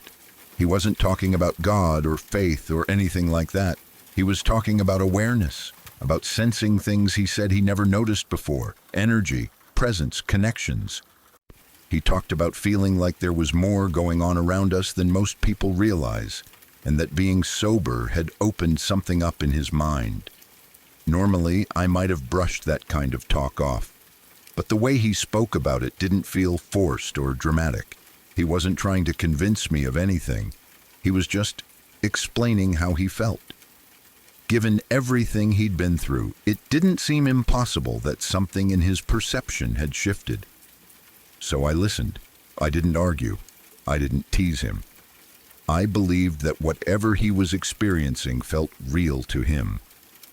As we were talking, my cat came trotting over from the yard. She's usually friendly, but not clingy.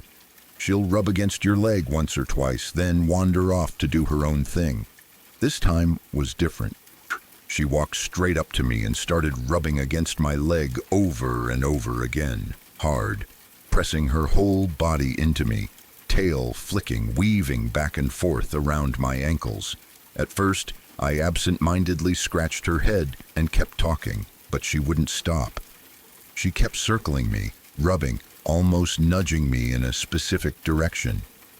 Every time I paused or tried to stand still, she would turn around, walk back to me, and press herself against my leg again like she was insisting on something. After a minute or two, I realized this wasn't normal behavior for her. I mentioned it to my friend, half jokingly, and started paying closer attention. When I took a few steps forward, she moved ahead of me.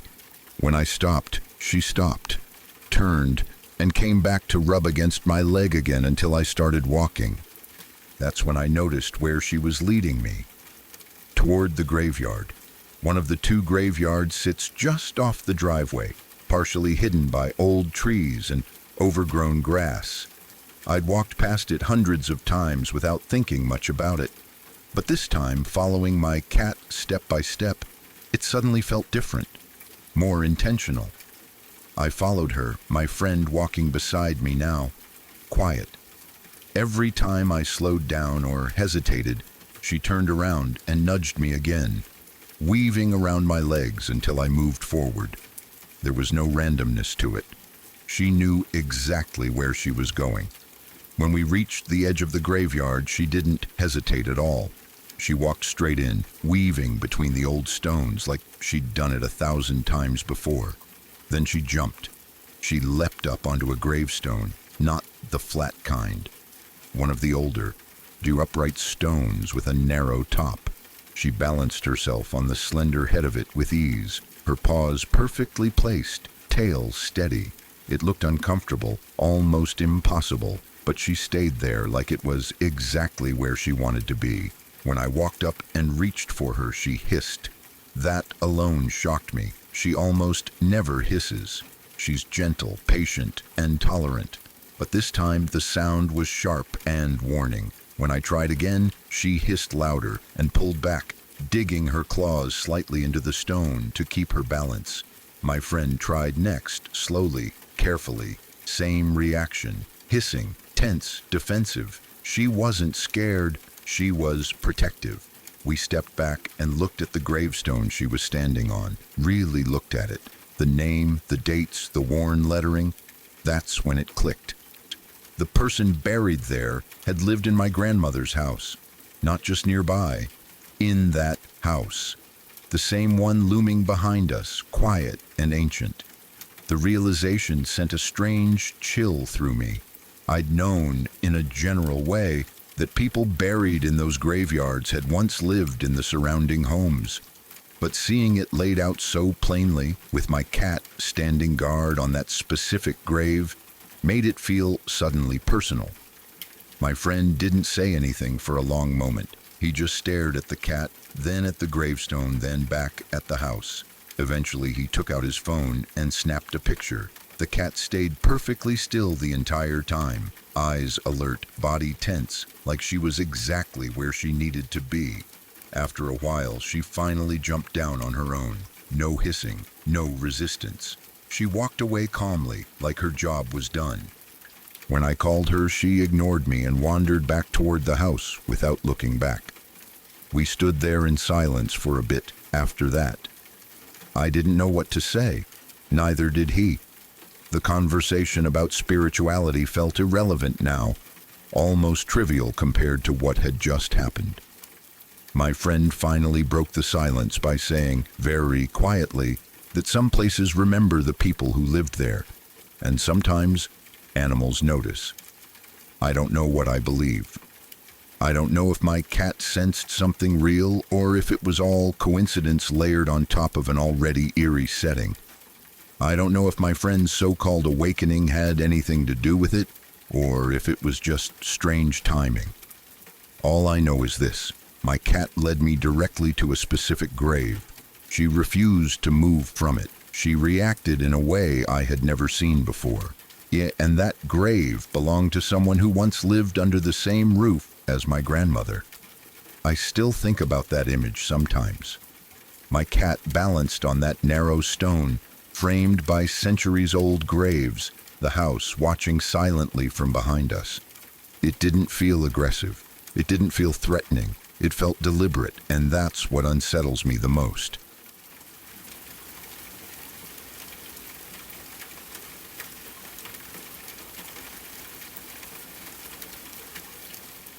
When I was a kid, somewhere between 8 and 11 years old, my sister used to babysit me whenever our parents went out. She was about 7 years older than me, which meant she was old enough to feel grown up and fearless, and I was young enough to think she could handle anything. We got along well, mostly because she tolerated me, and I thought everything she did was interesting. At that time, she smoked a lot. My parents were strict about it and made her smoke outside, never in the house. So whenever she went out for a cigarette, I usually followed her. Not because I cared about the smoking, but because I was bored and liked being near her. She'd stand in the carport, which faced the street, leaning against one of the support beams or sitting on the hood of the car. I'd mess around nearby, kick rocks, ride my bike in circles, ask annoying questions, or just talk non-stop like kids do. The carport was open on one side, looking straight out onto the road. Our driveway wasn't very long, just long enough for a car or two, and it ended right at the street. It was a quiet neighborhood. Not much traffic, mostly families, people walking dogs, kids riding bikes. Nothing about it ever felt dangerous to me back then. One afternoon, while my sister was smoking, she suddenly went quiet. That alone was unusual. She was usually talking back at me or telling me to stop being annoying.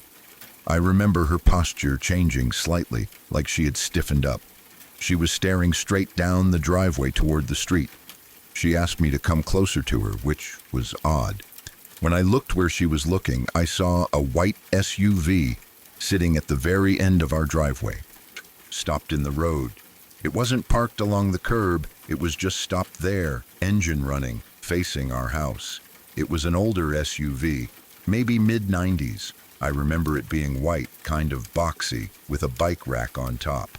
What stood out the most were the windows. They were the darkest tinted windows I had ever seen. You couldn't see inside at all. Not a silhouette, not a face, nothing. From the side, it looked completely black, like the windows weren't even there. At first, I didn't think much of it. Cars stop on roads sometimes. People check their phones, look for an address, turn around. But my sister didn't move.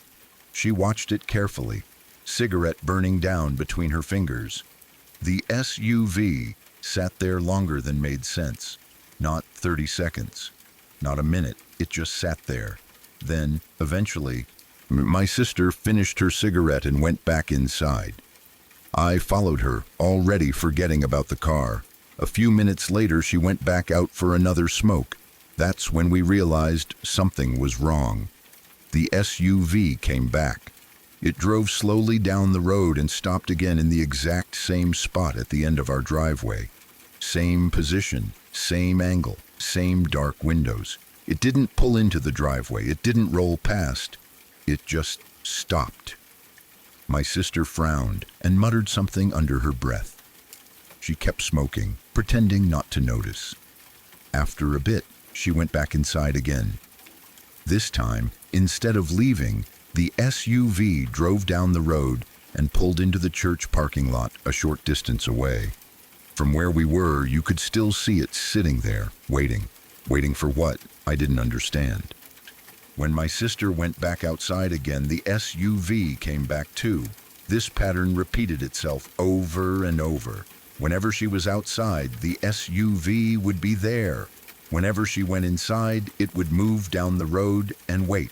Then it would return.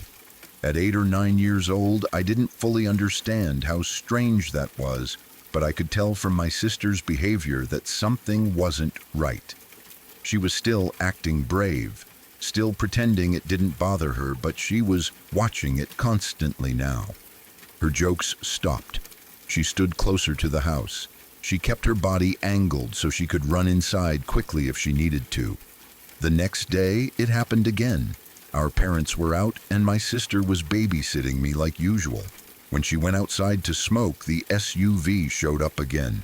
This time, I stayed inside and watched from the front window. From there, I could see it clearly. It sat at the end of the driveway, unmoving. It didn't honk. It didn't flash lights. It didn't roll down a window. It just sat there, facing her. Even as a kid, I could tell it was watching her. Eventually, my sister told my father about it. That part mattered because my dad was a sheriff's deputy at the time. He took it seriously. He called the police and made a complaint. Officers came out, drove around the area, checked the nearby streets and the church parking lot. The SUV was gone. No one could find it. There were no witnesses, no license plate, no clear description beyond white SUV with tinted windows. The officers told us to call again if it came back. Then months went by. Nothing happened. Life went back to normal. I stopped thinking about the SUV entirely. Kids are good at forgetting scary things when they don't happen again right away. My sister relaxed too. She still smoked outside, still babysat me, still acted like herself. About 9 months after the first time, it came back. I remember that moment clearly because it felt unreal, like something out of a bad dream suddenly bleeding into real life. My sister was outside smoking again. I was nearby, and there it was, at the end of the driveway, exactly the same as before. Same white SUV, same bike rack, same impossibly dark windows. This time it didn't just show up once. It became a regular occurrence again. Not every single day, but often enough that my sister started expecting it. She'd go outside, and sooner or later it would appear. Sometimes it would already be there, waiting. She still tried to ignore it. She was brave, or maybe just stubborn, but I could tell she was scared now. She stayed closer to the door. She cut her smoking short. She didn't let me wander far from her anymore. One day, something changed. My sister was outside smoking, and the SUV showed up again. This time she didn't roll her eyes or sigh or pretend not to care. She got angry. I remember her flicking her cigarette away hard, like she was fed up. She told me to stay in the carport and not move. She said she was going to go talk to them. That scared me more than the SUV ever had. She started walking down the driveway toward the car. At first, she looked confident, shoulders back, walking fast, like she had made up her mind. She got about halfway down the driveway when she stopped dead. Later, she would tell us that in that moment she felt absolute terror, not nervousness. Why, not fear, terror. She said it was like every part of her body suddenly knew something her brain didn't want to accept. She said it felt like if she took even one more step, she was going to die. She froze. She stood there for a second, completely still, then turned around and ran back into the house. She didn't say anything to me. She didn't look back at the SUV. She just went inside and shut the door. That was the first time I truly understood how dangerous the situation might be. Not long after that, something else happened that finally ended it. One evening, the family car was in the shop, so my parents were home. We had ordered food, and everyone was inside together. At some point, my sister went outside to smoke again. I followed her out like always. It didn't take long. The SUV appeared again at the end of the driveway. This time, my sister didn't hesitate. She told me to run inside and get our dad immediately. I didn't ask questions. I ran. My father came out with his gun in his hand. He wasn't pointing it. He wasn't yelling. He was calm, controlled, and very serious. He walked briskly down the driveway toward the SUV, gun visible but not raised. The reaction was instant. The SUV floored it. It sped away down the road, tires squealing, and peeled out onto the nearby highway. It was gone in seconds. My dad watched it leave, memorizing everything he could. The model, the year range, the bike rack, every detail. Then he noticed something that made his face change. The license plate was covered in duct tape. Not dirty, not damaged, covered, deliberately. We never saw the SUV again after that. Not once. Years passed. I grew up. My sister grew up.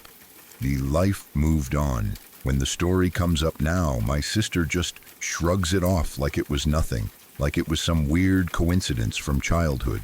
But I remember the way it watched, the way it waited, the way it followed her schedule.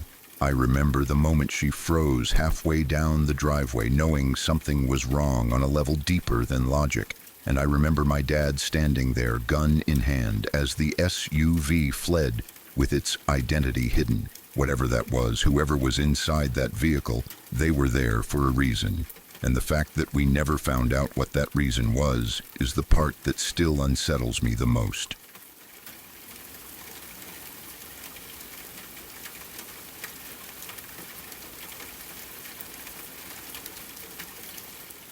If you're still here, it means these stories didn't just pass through you, they stayed. Every story you heard tonight was real. Real people, real moments, and in every one of them, something went wrong, or almost did. If you want to keep exploring the stories that don't let go so easily, subscribe to Shadow Archives, because there are more stories waiting, and not all of them end before it's too late.